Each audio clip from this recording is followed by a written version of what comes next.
Biography writing in palliative care and the listening guide method in motion.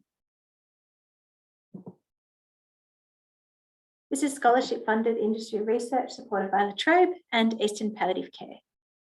My supervisors are Dr. Bruce Rumbold, Dr. David Azul, Dr. Fiona Gardner, and previously Dr. Susan Finesse.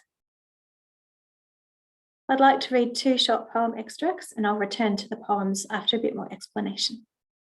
The I poem is by Patricia, who was a carer to her mother. I think it's actually quite cathartic. I think that's really what it's all about, but I think it's just an incredible service that's offered. The They poem is by Diane, who was a carer for her husband. And he just put it down on paper just to let them know how proud he was of them all, and he was a great grandfather. William was always on the floor with them and outside playing sporting things. So I'm in my final year researching the volunteer-facilitated biography program that Eastern Palliative Care offers to all their patients. EPC is a not-for-profit organisation that provides in-home care to patients with life-limiting illnesses. They also provide support for the patient's family and bereavement support for family members once the patient has died.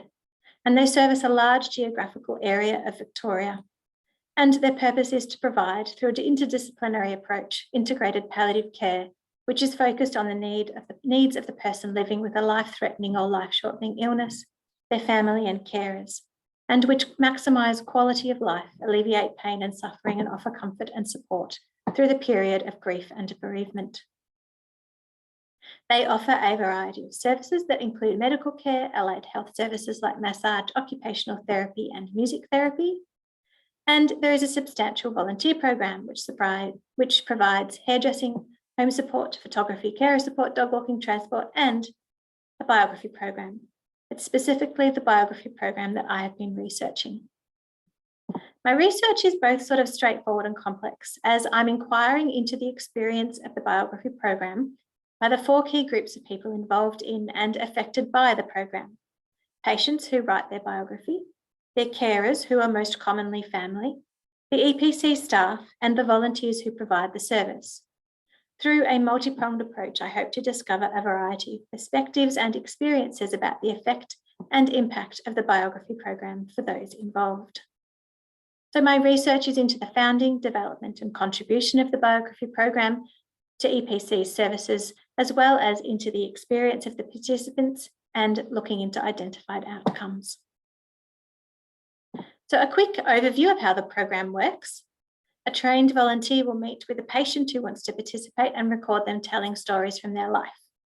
The volunteer will transcribe this, send it back to the patient for review, and then they will continue with another storytelling session. And this occurs as many or as few times as the patient is able or wishes to, with the maximum generally being about 8 sessions.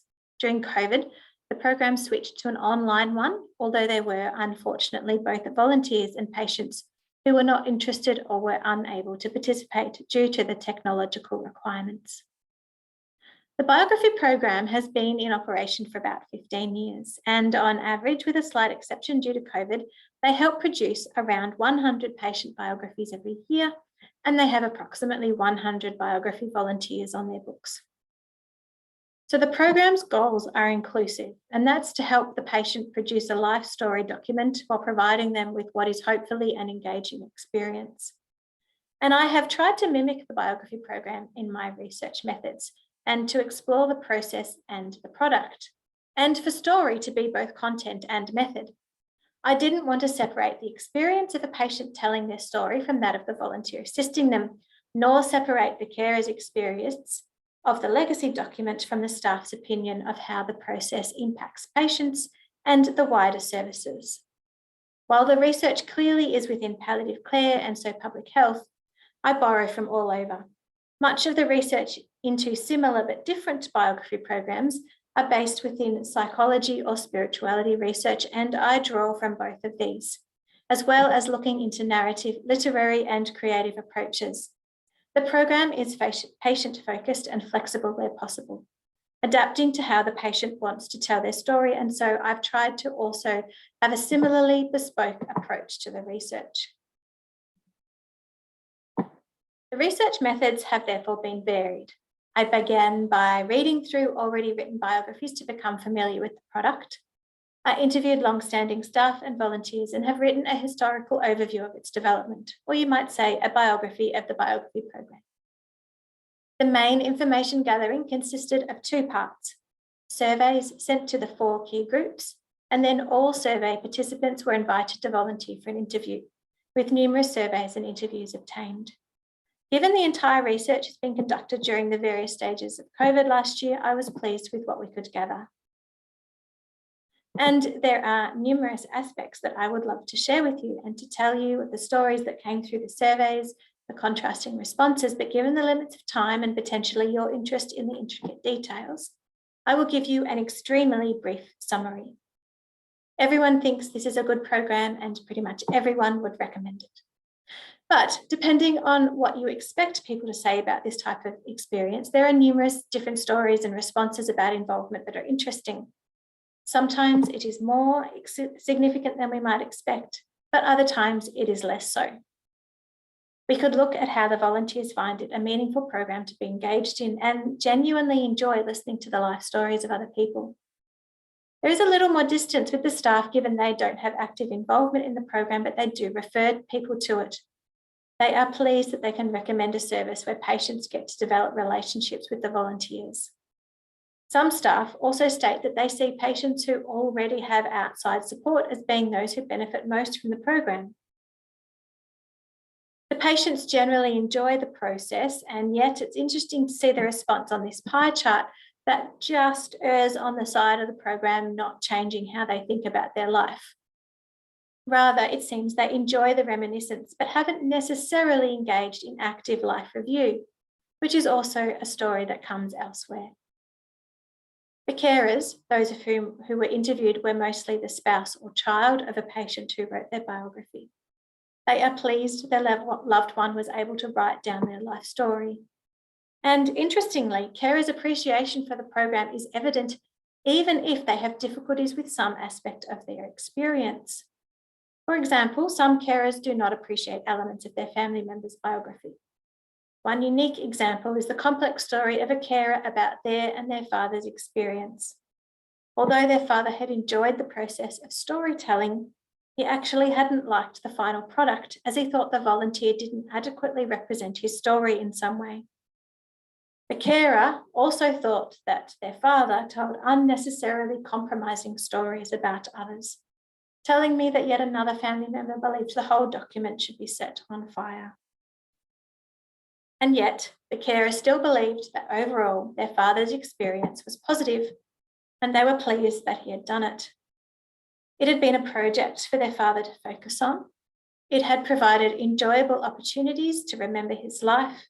It had provided enjoyable companionship, and it had provided information and stories about their father that they hadn't known, and helped explain some of their father's behaviour. Those experiences, that of the process being a project, enjoyable companionship, the opportunity for reminiscence, are reoccurring stories for patients and their carers. What I would like to primarily share about today is a little bit more about my current experience of the interview analysis method that I am using.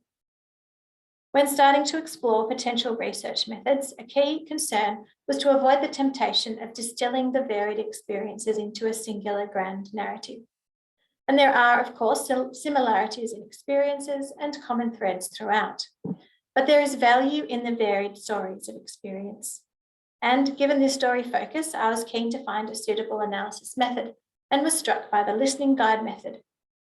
This is a method primarily developed out of the research by social psychologist Dr. Carol Gilligan. And to summarise extremely generally again, it grew out of a dissatisfaction with research that was singularly focused on single participant groups, such as male, and on only identifying a singular voice or theme within text coding. They wanted research that was inclusive, respected the participant, and listened to their voices, and listen to their stories and multiple voices. Gilligan was involved in research into moral development that asked the participants to be especially vulnerable with her, and she wanted to be sensitive to the delicate nature of their discussions as well as the various nuances and voices. So this method is about what is said, but also what is unsaid. It acknowledges their multiple voices and it recognises the impact of the researcher and requires ongoing reflexivity. It also aims to make space for voices that may otherwise have not been well represented or listened to before. Although participants volunteer to be involved in our research, palliative care and dying are still topics that participants may find difficult to discuss once they are in the interview. It needed a method that would facilitate care and within the scope of the research would allow the participant to set the tone for our discussions. And this was something I found practically challenging with interviews, particularly for those conducted online, because there were often only moments between meeting the participant and then, for example, asking a carer about their deceased loved one. I tried to be conscious of how I was, or perhaps wasn't, facilitating an instantly caring and comfortable space for them to share into.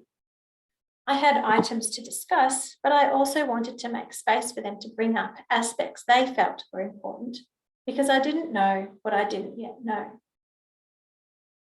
So in this method, there are 4 steps and the transcript is read through at least 3 times.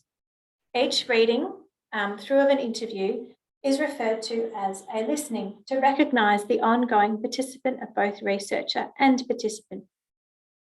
The researcher is always listening for their voice. Separate listenings may illuminate different aspects of a person's experience, but then must be brought back into relationship with one another in order to not reduce or lose the complexity of a person's expressed experience. So here is a very brief summary of the steps. Step 1, listening 1, involves listening for the plot.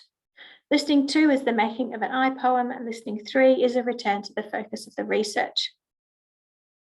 Step 4 then combines each of these listenings and reintegrates them. So this method is meant to be adapted to the specific research. It is a framework rather than a set of rules. So while I put together my own cheat sheet for the analysis process, I have been conscious of its flexibility, especially as I have moved between the different groups interviewed. You might have noticed step 2, the development of an I poem.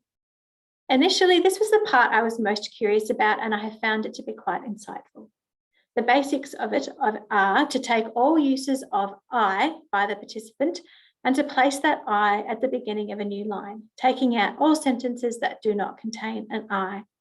And we can observe the summary flow of a person's voice or voices. So for a short example from Greg, who was a volunteer, I'm a terribly unemotional puppet. I'm just one of those guys who rationalizes everything quickly and works out, I'm going to feel sad and yes, I'm going to miss them and know that. I don't get terribly emotional about this stuff. I surprise myself that I do get quite attached, not only to the client, but often to their family.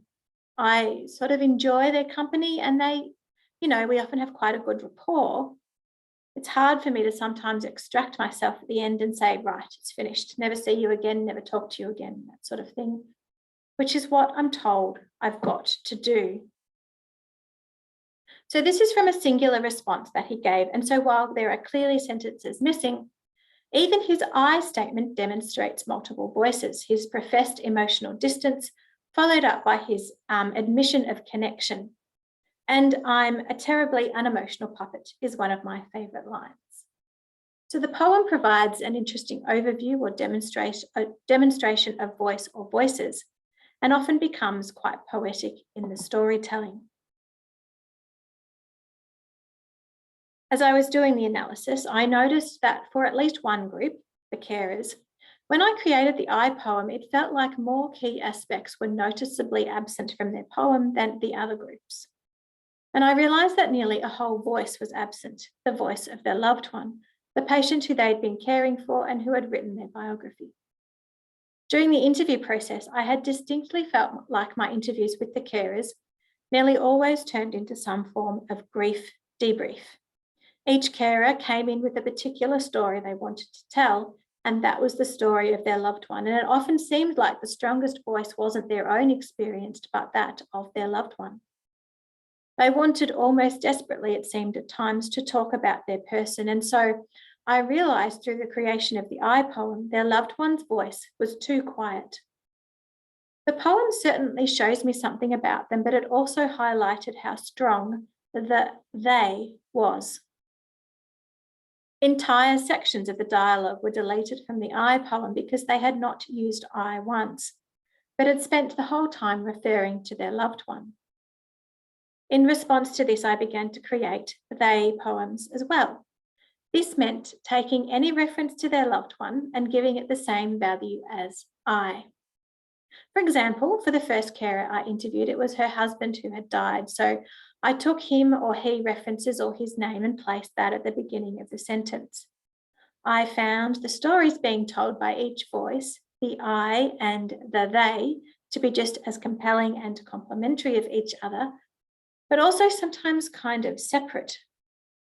As I progressed in my research, I found that there is truly nothing new under the sun, realizing that similar processes had been explored by others to suit their own research, with others creating, for example, a we poem to highlight the relational experience of having cancer. And so this only confirms the adaptability of the method to the specifics of the research. At this stage, I don't feel this needs to be part of the process for the other groups, as they do not have such a strong singular other person to whom they are referring, but I'm still open to another form being discovered as I go along. But for now, I'd like to show you some extracts from some of the I and then their they poems. So this is, in these interviews, I'm asking people to talk about their and their loved one's experience of writing the biography. And this is from Diane, who was a carer for her husband. And this first I poem, they were pretty much her first words when we began the interview. I'll just go back to William's experience. First, I think he thought it was really good. I'm not so good at that sort of thing.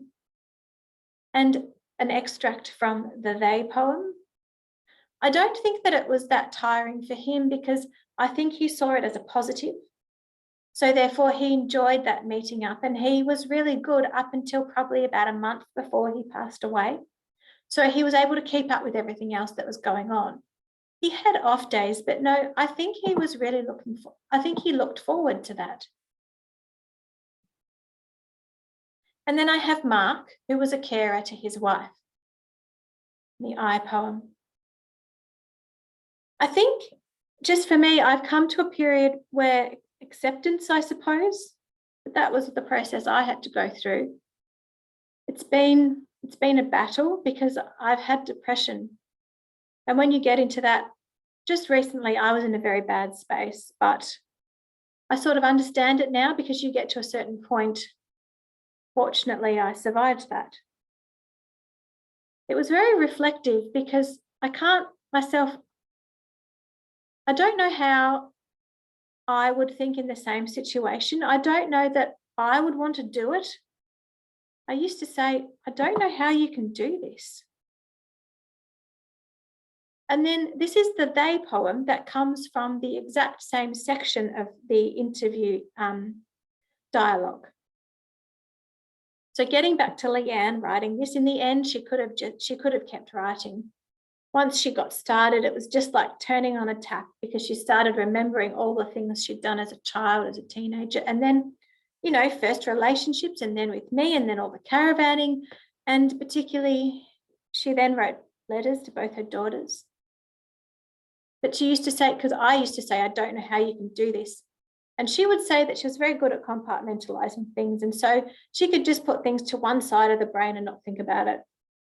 So once she got into this, she was able to put aside the fact that she was dying and just focus on that. So it gave her a project to do and something that took her mind off and gave her good memories because we had lots of laughs thinking about that. She also at the same time had a major hand in her own funeral service. So both of these poems came from the exact same section of the transcript, which is quite lengthy and a bit hard to see, but you might have noticed that his I poem was much shorter than his they poem. And in their entirety, this is actually not uncommon. So I'm still in the process of analysing the interviews and working towards how everything will finally come together. But this new opportunity of the They poem was something I really enjoyed encountering and was a result of the listening guide, including the need to be adaptable to the individual research. So while both types of poems will contribute to the overall analysis and topical discussions I'm writing about, the poems also have quite a theatrical feel about them, so I hope that they may also contribute towards some other creative, potentially performative avenue for research presentation, while also assisting my ever-developing perspective on and telling of the stories of the biography program. So hopefully there will be more to come. Thank you.